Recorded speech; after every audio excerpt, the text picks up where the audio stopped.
السلام علیکم ورحمۃ اللہ وبرکاتہ، نحمدہ ونصلی علی رسولہ الکریم۔ ناظرین اکرام، بہت بڑی بات یہ ہے کہ اس سال بھینس اور کٹے کی قربانی اللہ تعالیٰ قبول نہیں فرمائیں گے۔ اللہ کے ہاں بھینس اور کٹے کی قربانی قبول نہیں ہوگی اس سال۔ آپ سوچیں گے بھئی اس سال ایسا کیا کچھ ہونے والا ہے کہ بھینس اور کٹے کی قربانی نہیں ہوگی؟ تو ناظرین یہ بات آپ کو سمجھاتے ہیں۔ دیکھیں، غیر مقلدین کے ہاں بھینس کی قربانی میں اختلاف ہے۔ بعض غیر مقلدین کہتے ہیں بھینس کی قربانی جائز ہے، بعض کہتے ہیں نہیں جائز۔ ٹھیک ہے نا؟ جائز بھی اس کو مانتے ہیں، جس طرح رضا اللہ عبد الکریم ان کے ہیں، اور بھی بہت سارے ہیں، وہ اس چیز کو مانتے ہیں کہ بھینس کی قربانی جائز ہے اور کرنی چاہیے۔ بھینس کی قربانی کے سلسلے میں بہت زمانے سے علماء میں اختلاف ہے۔ تمام علماء احناف اس کے جواز کے قائل ہیں۔ علماء اہل حدیث بھی اکثریت ان کی بھینس کی قربانی کے جواز کی قائل ہے۔ حال میں 1-2 سال ہوئے ہیں، بمبئی سے ایک کتاب صوبہ جمعیت سے چھپی ہے، بھینس کی قربانی کے سلسلے میں مفصل ہے، اور اس میں اس مسئلہ کے ما لہ و ما علیہ پر بحث کی گئی ہے، اور خلاصے کے طور پر انہوں نے اس بات کو ہی راجح قرار دیا ہے کہ بھینس کی قربانی بلا شبہ جائز اور درست ہے۔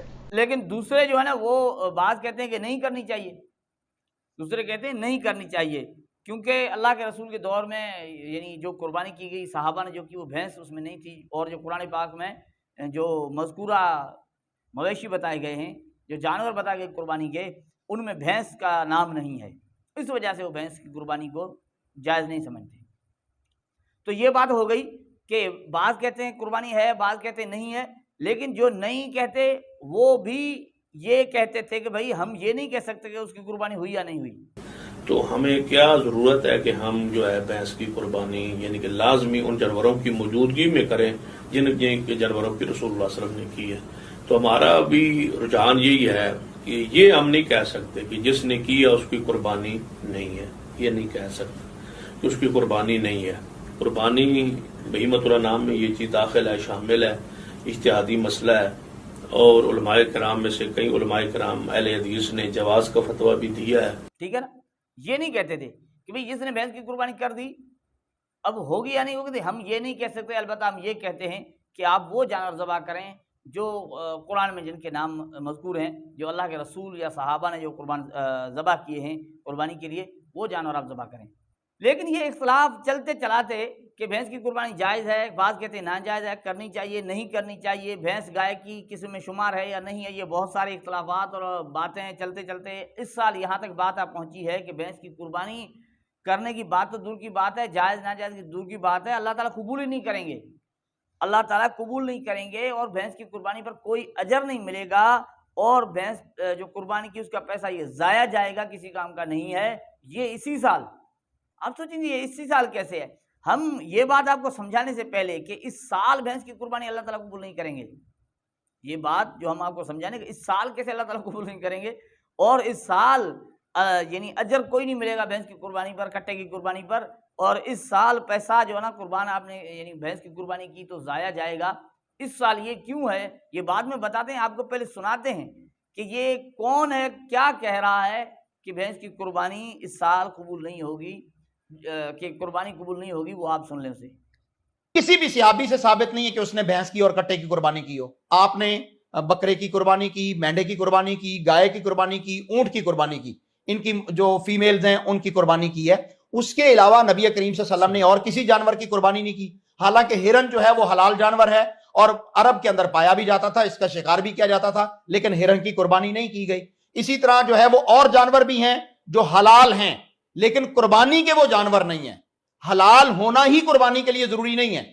کسی ایک صحابی سے جو ہے، لیٹسٹ صحابی سے، جو آخری صحابی بھی ہو، اس تک بھی آپ اس کا ثبوت نہیں دے سکتے کہ کسی صحابی نے جو ہے وہ بھینس کی کٹے کی قربانی کی ہو۔ تو جب نہیں کی، قرون اولا کے اندر نہیں تھی، خیر القرون جس کو نبی کریم صلی اللہ علیہ وسلم نے فرمایا اس دور میں نہیں تھی، تو بعد میں ہوگی تو وہ بدعت ہوگی، دین کے اندر اضافہ ہوگا اور وہ جائز نہیں ہوگا۔ جو شخص کٹے کی قربانی کرتا ہے اس کی قربانی اللہ کے ہاں قبول نہیں، اس کی قربانی اللہ کے ہاں قبول نہیں جو ہے۔ گائے کی جو کٹے کی اور بھینس کی قربانی کرتا ہے اس کی قربانی کو اس کو کوئی اجر نہیں، اس کو کوئی اجر نہیں ہے۔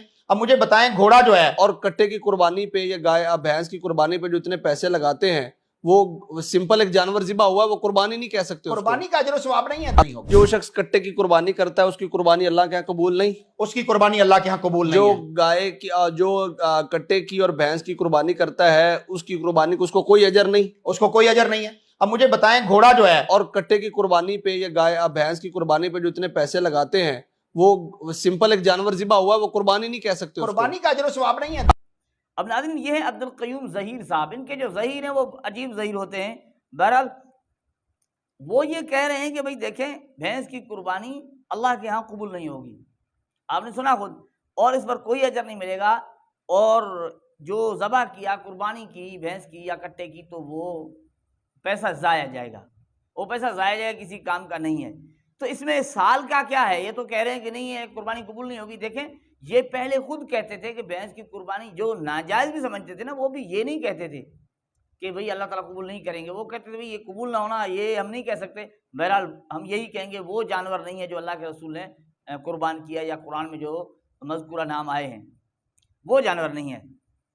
لیکن یہ تو صاف صاف کہہ رہے ہیں کہ اللہ اس کو قبول نہیں کریں گے، اجر نہیں ملے گا، پیسہ ضائع جائے گا بھینس کی قربانی پر۔ تو میں نے ہم جو کہہ رہے ہیں نا کہ اس سال، وہ اس سال اس لیے کہہ رہے ہیں کہ ان کی تحقیق ہر سال بدلتی رہتی ہے۔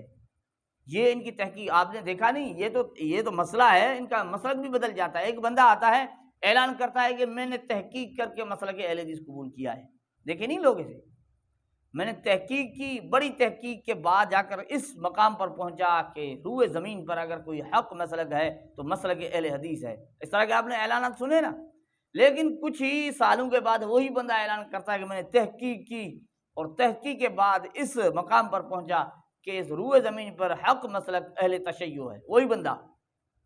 بات سمجھ میں آ رہی کہ آنے والے وقت میں ان کی تحقیق ترقی کرتی چلی جا رہی ہے اور وہاں جا کر پہنچتی ہے جو ایک نیا اعلان آتا ہے۔ تو اس سال یعنی 2024 میں غیر مقلدین کی تحقیق اس مقام پر پہنچی ہے کہ وہاں جا کر پہنچے ہیں کہ اللہ یعنی وحی کا اگرچہ وہ سلسلہ بند ہو چکا ہے لیکن ان کو بہت کچھ پتہ چل رہا ہے، یہ کشف کو بھی نہیں مانتے، لیکن اللہ کے ہاں قبول ہی نہیں ہوتی۔ یہ اس سال ان کی تحقیق اس مقام پر جا پہنچی ہے کہ اس سال پہلے تو یہ کہتے تھے ہمیں پتہ نہیں ہے قبول ہوگی یا نہیں ہوگی، بہرحال ہم کہیں گے نہیں کرنی چاہیے، اس طرح کہتے تھے، لیکن اب یہ بھی کہتے ہیں قبول نہیں ہوگی، اجر نہیں ملے گا، پیسہ ضائع جائے گا۔ یہ اس سال آ کر اس تحقیق پر پہنچے ہیں۔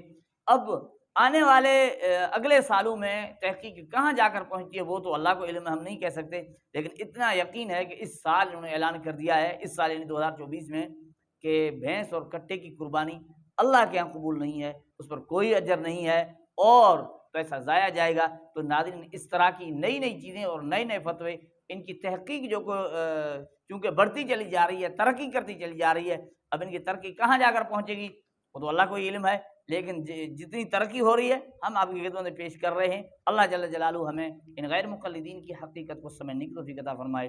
السلام علیکم ورحمۃ اللہ وبرکاتہ۔